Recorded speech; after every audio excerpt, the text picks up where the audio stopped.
Morning all of you. हम पढ़ रहे हैं sexual reproduction in flowering plant, जो कि क्या है, हमारा चैप्टर 2 है।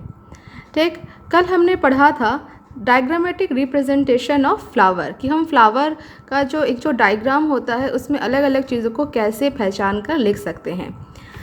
देखो, इससे पहले वाले चैप्टर में हम लोगों ने पढ़ा जनन, कि जनन कितने प्रकार का होता है।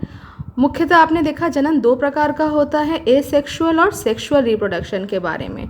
एसेक्सुअल रिप्रोडक्शन के द्वारा क्लोन्स का फॉर्मेशन होता है, जबकि सेक्सुअल रिप्रोडक्शन के द्वारा क्या होता मतलब वेरिएशंस आती हैं। और वेरिएशंस क्यों आती हैं? क्योंकि ड्यूरिंग गैमेटिक फॉर्मेशन, मतलब गैमीट बनने के समय क्या होता है, क्रॉसिंग ओवर होता है।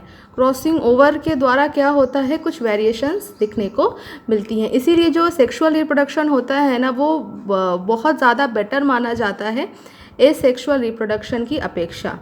जो सेक्सुअल रिप्रोडक्शन होता है, लैंगिक जनन का अंतिम उत्पाद क्या है, फल और बीज है। ठीक है, दैट मीन्स फ्रूट और सीड होता है। ठीक, पुष्प में नर एवं मादा जनन संरचनाएं पुमंग तथा जयांग विभेदित एवं विकसित रहती हैं। ये सारी चीज़ों को मैंने कल आपको बताया था फ्लावर को दिखा के। ठीक, देखो इस चैप्टर में बेसिकली हमको पढ़ना क्या है। इस चैप्टर में हमको पढ़ना है कि एक फ्लावर है जो कि उसका क्या है, एक रिप्रोडक्टिव पार्ट होता है। किसी भी प्लांट में जो फ्लावर होता है वो उसका रिप्रोडक्टिव पार्ट होता है। अब फ्लावर में कौन से ऐसे रिप्रोडक्टिव ऑर्गन होते हैं, तो वो ऑर्गन कौन से हैं? अगर हम बात करें मेल ऑर्गन की तो वो होता है एंड्रोशियम, और अगर हम बात करें फीमेल की तो वो होता है गाइनोशियम। सबसे पहले हमको इस चैप्टर में पढ़ना है एंड्रोशियम के बारे में। दैट मीन्स उसमें नर युग्मकों का निर्माण किस तरह से होता है, कहाँ पर होता है। फिर हमको इस चैप्टर में पढ़ने को मिलेगा कि ओवरी का निर्माण या ओवरी कहाँ होता है, उसके बाद फिर एग का फॉर्मेशन किस तरह से होता है, वो सब। उसके बाद फिर हम पढ़ेंगे फर्टिलाइजेशन क्या होता है, एंड लास्ट टॉपिक क्या होगा कि हमारा सीड और जो हमारा एंडोस्पर्म होता है उसका फॉर्मेशन किस तरह से होता है। तो फर्स्ट ऑफ ऑल हम स्टार्ट करते हैं। जैसे आपको पता है ना कि जो सेक्सुअल रिप्रोडक्शन होता है उसमें 3 इवेंट होते हैं। पहला क्या होता है, प्री फर्टिलाइजेशन इवेंट, दूसरा इवेंट क्या होता है, फर्टिलाइजेशन, और तीसरा इवेंट क्या होता है, पोस्ट फर्टिलाइजेशन इवेंट। आज हमारा टॉपिक क्या है, प्री फर्टिलाइजेशन इवेंट। पहले केवल ये जो नोट्स पूरा लिखा हुआ है केवल मैं उसको पढ़ती हूँ, और फिर एज ए फ्लावर के द्वारा मैं आपको समझाने की कोशिश करूँगी। ठीक, तो प्री फर्टिलाइजेशन में क्या होता है, प्री फर्टिलाइजेशन में जो स्टेमन होते हैं, स्टेमन मतलब हिंदी में इसको बोलते हैं पुंकेसर, और इसमें हमको पढ़ना क्या है कि स्टेमन क्या होता है, माइक्रोस्पोरेंशिया क्या होती है, और पॉलन ग्रेन क्या होती है। ये सारे क्या होते हैं, प्री फर्टिलाइजेशन के स्ट्रक्चर हैं, और एक के बाद एक इवेंट्स भी हैं। ठीक है, तो सबसे पहले हम बात करते हैं पुंकेसर की। पुंकेसर को हम स्टेमन भी बोलते हैं। ठीक, पुंकेसर 2 भागों में विभक्त रहता है।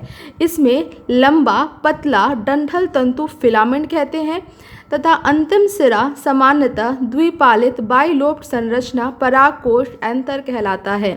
तंतु का समीपस्थ छोर पुष्प के पुष्पासन या पुष्प दल से जुड़ा होता है।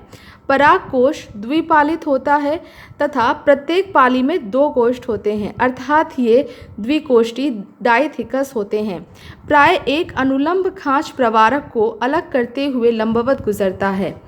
एक परागकोश की द्विपालित प्रकृति परागकोश की अनुप्रस्थ काट में बहुत ही पृथक या सुव्यक्त होती है। परागकोश एक 4 दिशीय चतुष्कोणीय संरचना होती है, जिसमें 4 कोनों पर लघु बीजाणुधानी समाहित होती है, जो प्रत्येक पाली में 2 होती है। यह लघु बीजाणुधानी आगे विकसित होकर पराग पुटी या पॉलन सेक बन जाती है। यहाँ से यहाँ तक मैंने पढ़ा। मैं समझती हूँ शायद आपको कुछ भी समझ में नहीं आया होगा, तो ठीक है। अब मैं आपको एज ए डायग्राम के द्वारा समझाने की कोशिश करती हूँ। देखो फर्स्ट लाइन इसमें क्या बताया गया है कि पुंकेसर इंग्लिश में हम इसको स्टेमन भी बोलते हैं।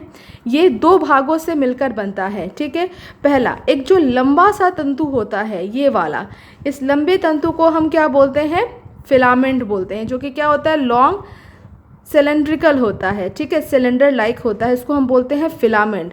और इसके ऊपर होता है जिसको कि हम क्या बोलते हैं, विभक्त रहता है। इसमें लंबा फिलामेंट तथा अंतिम सिरा सामान्यतः द्विपाली संरचना परागकोश। ये जो ऊपर जो संरचना जो आपको दिख रही है ना, इसको हम बोलते हैं बाइलोब्ड एंथर।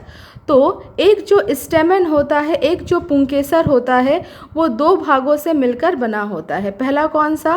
पहला एक लॉन्ग सिलेंडर लाइक स्ट्रक्चर जिसको हम बोलते हैं फिलामेंट, और दूसरा क्या होता है, बाइलोब्ड स्ट्रक्चर जिसको हम बोलते हैं एंथर।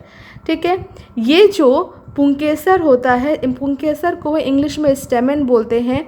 ये कहाँ पर अटैच होता है? तो ये अटैच होता है फ्लावर के या तो थैलेमस के साथ अटैच होगा या तो पेटल्स के साथ अटैच होगा। ठीक है, जो प्रॉक्सिमल एंड होता है पुंकेसर का, स्टेमन का, वो किसके साथ अटैच होगा? या तो थैलेमस के साथ अटैच होगा या तो पेटल्स के साथ अटैच होगा। इतनी बात आपको समझ में आई? किसी भी फ्लावर में अगर आप देखोगे ना तो आपको पुंकेसर इसी तरह का दिखाई देगा। देखो यहाँ पे मैं आपके लिए एक गुलाब का फ्लावर में लेके आई हूँ। इस फ्लावर में देखो, इस फ्लावर में जो ये आपको दिख रहा है, दैट मीन्स ये जो स्ट्रक्चर है, ध्यान से देखना, ये जो स्ट्रक्चर है ये क्या है? ये इसका एंथर है। ठीक है, और ये जो लंबा सा जो स्ट्रक्चर है ये क्या है? ये इसका फिलामेंट है। अगर आप ध्यान से देखोगे तो आपको दिखाई देगा ये जो स्ट्रक्चर है ये क्या है? देखो ये क्या है? ये इसका एंथर है ना, ये एंथर है। ये क्या है? परागकोश है। और ये जो लंबा सा जो स्ट्रक्चर जो इसके साथ लगा हुआ है ये क्या है? ये फिलामेंट है। ये जो फिलामेंट होता है ना, फिलामेंट के बिल्कुल नीचे का या तो इसके पेटल्स के साथ अटैच हो सकता है या तो थैलेमस के साथ। थैलेमस किसको बोलते हैं? यहाँ पे फ्लावर में देखो, नीचे जो उभरा हुआ जो स्ट्रक्चर होगा फ्लावर, इस फ्लावर में नीचे की साइड में, इसको हम बोलते हैं थैलेमस। ठीक है, तो इतनी बातें आपको समझ में आई। उसके बाद जो एंथर होता है वो बाइलोब्ड होता है। बाइलोब्ड का मतलब यहाँ पे आपको दिखाई दे रहा होगा, इसमें दो लोब होते हैं। किसी भी फ्लावर को लो, किसी भी फ्लावर को लो और उसके पुंकेसरों को देखो, हमेशा वो आपको कैसे दिखाई देंगे? हमेशा वो आपको बाइलोब्ड स्ट्रक्चर दिखाई देंगे। मतलब एक ऐसा होगा और दूसरा इसके साथ जुड़ा होगा, इसको हम बोलते हैं बाइलोब्ड। नीचे इसका इस तरह से फिलामेंट गया होगा। ठीक है, इस स्ट्रक्चर को हम बोलते हैं बाइलोब्ड।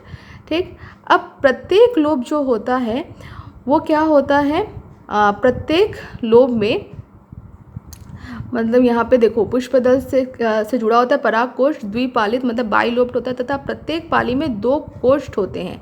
मतलब ये जो है ना, जैसे अगर हम बात करें, ये आपका एक लोब हो गया। अब इसमें दो कोष्ठ होंगे, एक ऊपर की तरफ कोष्ठ होगा और एक नीचे की तरफ कोष्ठ होगा।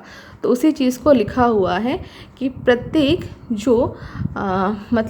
जो पाली होती है उसमें दो कोष्ठ होते हैं, अर्थात ये द्विकोष्ठी होता है, डाइथिकस होता है। मतलब ये एक पाली है तो इसमें क्या होगा? दो कोष्ठ बना होगा। ठीक, और एक अनुलंब खांच, ये आपको दिखाई दे रहा होगा, एक अनुलंब खांच। इस तरह से अनुलंब खांच क्या करती है? कोष्ठ को अलग करते हुए लंबवत गुजरता है। मतलब जो दो कोष्ठ होते हैं ना, इस तरह से ये भी एक होगा, तो यहाँ भी इस तरह से ये भी क्या होगा? द्विकोष्ठी होगा। तो एक बीच में एक अनुलंब खांच होती है जो इन दोनों को अलग करते हुए गुजरती है। ठीक, एक परागकोश की द्विपालित प्रकृति, परागकोश की अनुप्रस्थ काट में, अगर आप इसको ऊपर से, अगर आप इसको इस तरह से काटोगे, अनुप्रस्थ काट का मतलब क्या होता है? Transverse section. इस तरह से अगर आप किसी चीज़ को काटते हो तो हम उसको बोलते हैं ट्रांसवर्स सेक्शन। ठीक है, तो परागकोश में चार दिशीय चतुष्कोणीय संरचना दिखाई देती है। वो संरचना कुछ हमको इस तरह से शो होगी। मतलब परागकोश को जब हम उसका सेक्शन कट करेंगे तो हमको कुछ इस तरह से चार कोणीय संरचना हमको वहाँ पे दिखाई देगी। तो इन चार कोणीय संरचना क्या है? ये जो गोल गोल जो संरचना है इसको हम बोलते हैं लघु बीजाणुधानी, माइक्रो स्पोरेंजियम बोलते हैं। ये सब कुछ मैं आपको बताऊंगी, लेकिन फ़िलहाल एक फ्लावर के बारे में, उसका किस तरह से आप फ्लावर को देख के पहचान सकते हो कि उसका मेल पार्ट कौन सा है। आज मैंने आपको बताया कि एज ए एंड्रोशियम किससे मिलकर बना होता है? तो एंथर और फिलामेंट से। और इस फ्लावर में आप इजीली किसी भी फ्लावर में, ये तो मेरे घर पे अवेलेबल था इसलिए मैंने इसको लिया, किसी भी फ्लावर में आप बहुत इजीली उसको देख सकते हो। तो फ़िलहाल इतना मैंने आपको पूरा समझाया है।